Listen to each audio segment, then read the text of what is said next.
I went from barely scraping by in a tiny two-bedroom apartment to living in my dream home with a tennis court.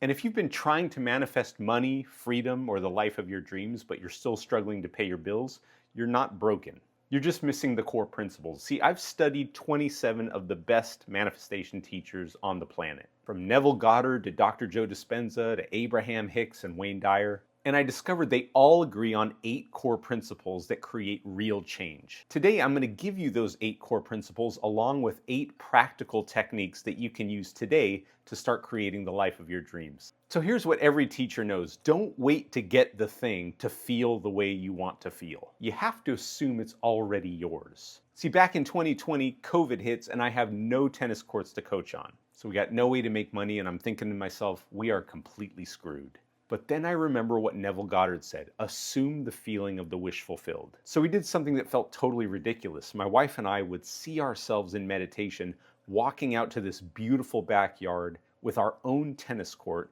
and I'd be coaching on that court. Now this wasn't just a visualization, this was a total immersement.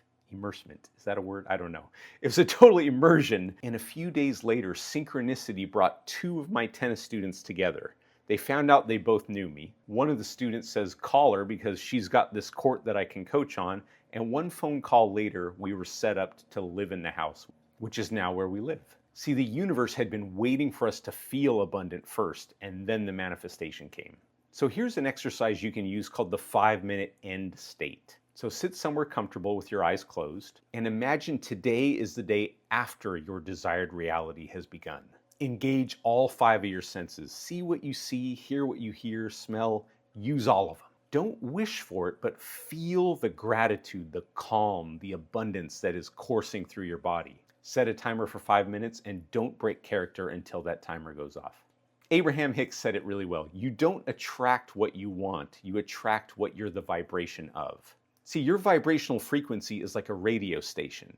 And the universe is responding to the signal that you're putting out, not the words that you're saying. So 3 months ago, my wife and I take a group of amazing friends to a private pickleball excursion to Ixtapa, Mexico. And we're on this private beach. It's absolutely gorgeous. We're soaking up the sun and playing pickleball, having a great time. And we meet this aspiring pickleball coach. And he starts asking me questions about how I would structure a certain program. And he gave me this idea that I took and ran with. So I created the same program that we built together, and now that program brings in about $480 per hour that we run every single Sunday here. Now here's the thing, that opportunity was always there, but you can only perceive what you are the vibration of. So when you're in this joyous, excited, passionate, and abundant state, you become magnetic to those opportunities. So here's how you can feel this. It's an exercise called the Morning Vibe Tune-Up. Each morning before you touch your phone, choose the 3 emotions that you want to live by that day. Put on some music that make you feel that way and start moving your body around. Breathe deeply, embody that energy, and take that energy with you to the first thing that you do. Dr. Joe Dispenza nailed it. Your personality creates your personal reality. So here's the brutal truth. 95% of your life is determined by your subconscious beliefs or programs. These are beliefs you don't even realize that you have.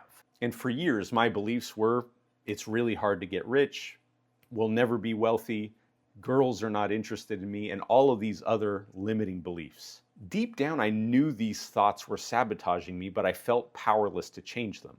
Then I remember one day I get a call from a friend and he says, meet me for breakfast and bring your permanent address and your social security number. And I'm like, is this guy gonna kill me and give Raquel the life insurance money? And we have this amazing conversation. And he says, Ramon, I wanna leave you a couple $100,000 in my will. And in that moment, something deep in my subconscious mind shifted. Someone saw me as worthy of wealth. And that belief of I'll never be rich started to crack. If any area of your life isn't working, I guarantee you have subconscious beliefs around that topic or around yourself that are getting in the way of you manifesting what you desire. And that's exactly why I created the Subconscious Reset. It's a free resource that you can use to identify what those limiting beliefs are, change them into more empowering beliefs, and you can find it by clicking the link in the description. Florence Scovel Shinn said something really brilliant. I'm paraphrasing here, but it's your job is to know what you want and embody it, and the universe's job is to figure out how to bring it to you. So the dream house that we live in, I thought, okay, I'm going to work really hard, I'm going to make a lot of money, and then one day we'll be able to buy a house. But that's not how it happened. It happened through this random occurrence, although nothing is random. Two people synchronistically who both knew me met, they got to talking, I came up, we had a phone call, I started talking to this woman, and as a joke, after she said I could coach here, I said, I'm going to buy the house from you one day. Even though I had absolutely no money at the time and no way to buy the house, she took me seriously. And the details I have on other videos in the channel, but the idea is that's how it happened. The universe had a much better way to bring me what I wanted than anything my mind could have perceived. The key thing to understand is when you attach yourself to one specific outcome of the way it needs to look, you're ultimately limiting yourself. You need to be open to all of the possibilities that are possible, because everything is possible, in order for the universe to bring you what you need. And you can do that by using the universe to-do list. Step one is to take out a piece of paper and draw a line right down the middle. On the left of the piece of paper, write my job, and list all the things you can think of that you can take action on that'll take you closer to your dream. And on the right, write the universe's job, and list all of the things that are out of your control. Commit to only acting on the left side and allow the universe to do what it needs to do.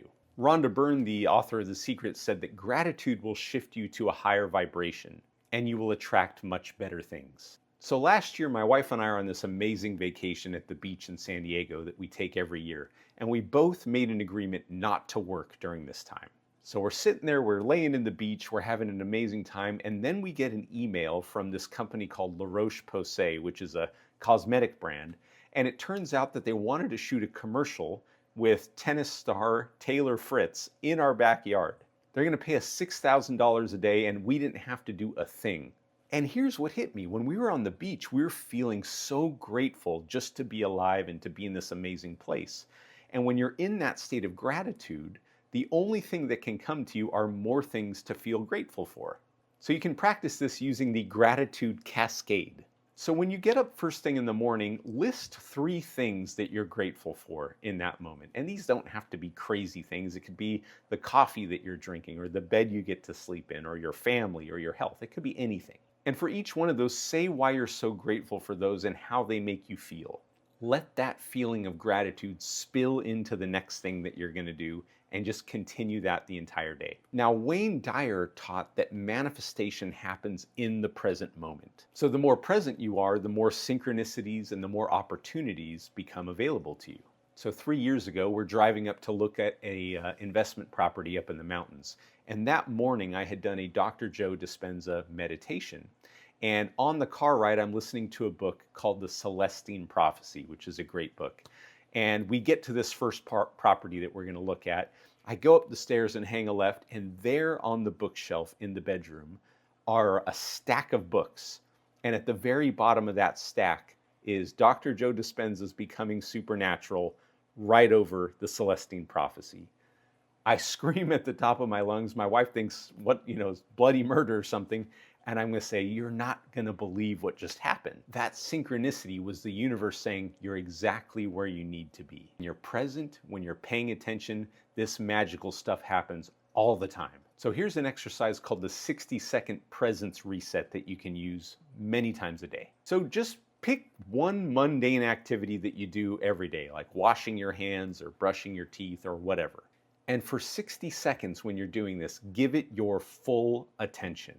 As you're doing this activity, let the thoughts come and go, but stay totally present in that act. And do this every time you do that activity, and you'll train yourself to stay in the present moment, and you'll start to notice these synchronicities and opportunities coming towards you. This is a relatively new one, and it is one of my favorites, and it comes from a teacher called Bashar. Every moment of the day, of all the options you have available to you, act on the thing that most excites you. Do it to the best of your ability, take it as far as you can until you can't take it any further, with absolutely no insistence on what the outcome is. So every morning I do a live talk for our community. And a couple months ago I mentioned that I play violin. One of the members reached out to me and said, I have this bow that my mother used to use, and it's a really nice bow, and nobody's using it. Would you like to use it? And she loaned it to me, and I got to play with it. And here's the thing, when I was doing this talk for our community, this is one of the things that most excites me. I was doing my passion, and then this opportunity came out of left field. When you follow this formula, you automatically raise your frequency and you begin to attract more good stuff to you. So use the formula. Every moment that you can, act on your highest passion, do it to the best of your ability with no insistence on the outcome, and you'll see magical things start to show up in your life. Earl Nightingale said that we become what we think about. See, your reality is a feedback loop that is mirroring back to you your dominant thoughts, feelings, and actions, or your energy. So in my 20s, I was into sex, drugs, and classical music. I believed that I needed substances to cope with the challenges in life. And one day I'm driving back from a concert. I've got an open alcoholic container and some, call it illegal substances in the car, when all of a sudden the red lights flash behind me. Cop pulls me over. He walks up to me and says, "Do you know why I pulled you over?" And I said, "No." And he says, "Well, you were texting and driving." Now I'm freaking out because I know that I'm about to get busted. So I just blurted out, "Officer, you should know that I've got an open alcohol container and I've got some weed in the car." And he looks at me like, who is this guy? Why would he even admit this? And he says, "Well, what in the heck were you thinking?" And I said, "I don't know. I was celebrating because I had this concert." And he says, "What do you play?" And I say, "Violin." And he says, "I like the violin. Hold on, I'm going to go write you up for a texting ticket, make all this stuff disappear." That day I vowed to change because I realized that the outer chaos in my life was a reflection of what was going on inside of me. So here's an exercise you can use to put this to work for you. It's called the mirror journal. When something in your external world bothers you, pause and ask yourself, where inside of me is this being reflected from? What belief might this be showing me? And write for 3 minutes without editing anything. End this writing with, "What would I rather believe?" And repeat this belief 3 times out loud. Now, what does this all mean for you? These 8 principles aren't just theories. They are literally based on physics and the way that 3-dimensional reality actually works. And that's why all of these teachers agree on these things. I've seen them work for myself and hundreds of other people that I've coached. But knowing these principles is just the beginning. The real transformation happens when you start reprogramming your subconscious mind.